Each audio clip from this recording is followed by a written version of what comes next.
परप्रांतीय शिक्षकांकडून मराठी विद्यार्थ्यांना त्रास, महाराष्ट्र नवनिर्माण विद्यार्थी सेनेचा जाब. नाशिक. मराठी विद्यार्थ्यांना परप्रांतीय शिक्षकांकडून होत असलेल्या कथित त्रासाच्या निषेधार्थ आज महाराष्ट्र नवनिर्माण विद्यार्थी सेना आक्रमक झाली. पदाधिकाऱ्यांनी शहरातील फिजिक्सवाला कोचिंग क्लासला भेट देत प्रशासनाला जाब विचारला. विद्यार्थ्यांकडून मिळालेल्या माहितीनुसार क्लासमधील बहुतांश शिक्षक परप्रांतीय असून त्यांना मराठी नीट येत नाही. अनेक विद्यार्थ्यांची मातृभाषा मराठी असल्याने हिंदीत शिकवले जाणारे धडे समजण्यात अडचणी येत आहेत. काही शिक्षकांनी शिकायचे असेल तर हिंदीतच शिका, आम्ही मराठीत शिकवणार नाही, अशी अरेरावी केल्याचा आरोप विद्यार्थ्यांनी केला आहे. त्यामुळे विद्यार्थी शिक्षकांमध्ये वाद निर्माण होत असून शैक्षणिक वातावरण बिघडत असल्याची तक्रार करण्यात आली. ही बाब अत्यंत गंभीर असून महाराष्ट्रात मराठी भाषेची अवहेलना सहन केली जाणार नाही, असा इशारा मनविसेने दिला.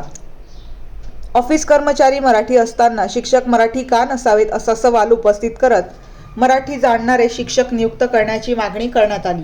अन्यथा आपल्या पद्धतीने आंदोलन छेडले जाईल असा इशाराही देण्यात आला.